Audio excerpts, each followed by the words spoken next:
A moonlit night on Acosta Hill. So I've chosen this poem because of Will's contemplative, peaceful, quiet experience of stillness on the hill under a starry, moonlit night. You get the picture? Yeah.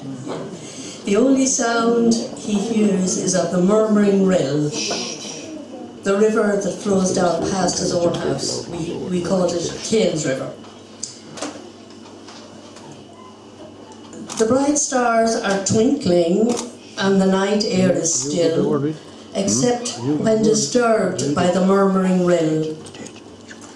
Not a sound might be heard in the brake or the bush, for the lark is at rest, and the linnet and thrush. All are at rest. It's the stillness of the night, and the pale moon is shining, both refulgent and bright. It is sweet then to gaze, when all nature is still, on the green spreading slopes of Clocosta's old hill. And those wide spreading valleys that lie at her feet, where the waters that flow from her bosom do meet, and those forests of old that do tincture the scene, that looks like a carpet of beautiful sheen. But amidst this profusion of scenery still, there's one spot in the valley where flows a sweet rill, and a cottage beside it that I call my home, where I always find welcome where'er I may roam. And of all greenest erin, 'tis this I love best, for it is here that I toil and here that I rest.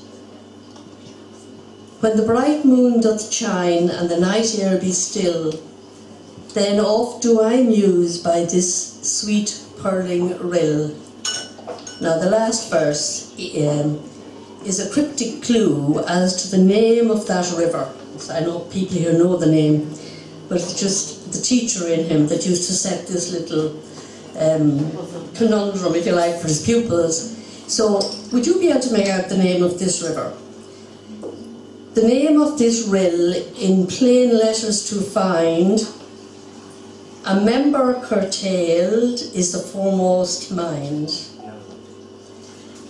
Then the Irish for black, the parts do combine, so please find its name again in quick time.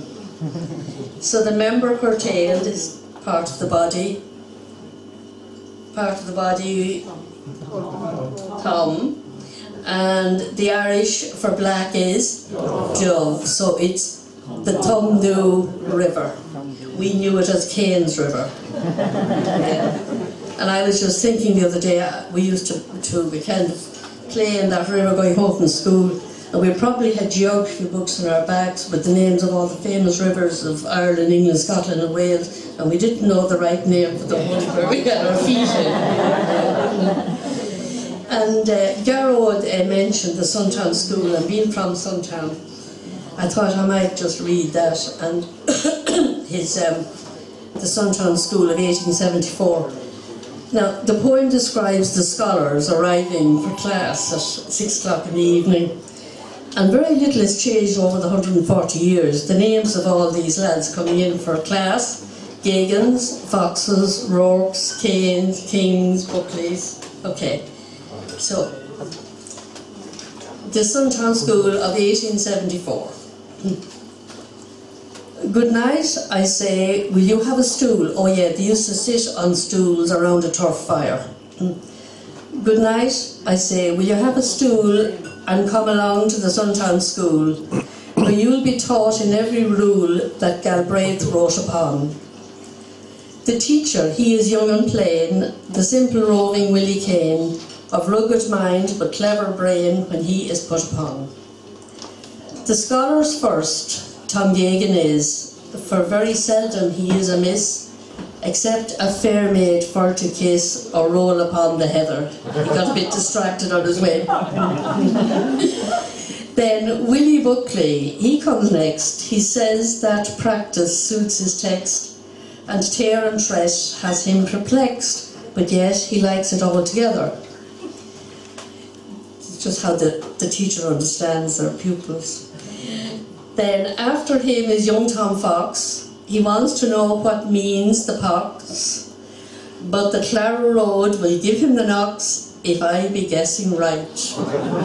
Get the message? Then into the seat J. Langan popped, his goatee whiskers cleanly clipped, a coal upon his pipe he dropped, and bade them a good night. Then Bernard Rourke came last of all, when Bill began the roll to call. He cast a look upon them all, and set them to their work. Who entered next but Dinning John, that big black devil of a man? He sent his jokes from one to one around the sparkling turf. Then Tom himself did come in. He simply said, "Good night, my sons," saying, "Bill, 'tis time for to begin," and then he took his stool. But to cap the climax of the thing, who entered next but Paddy King? We always came last, late. So to a close, the rhyme I bring about the Suntown School.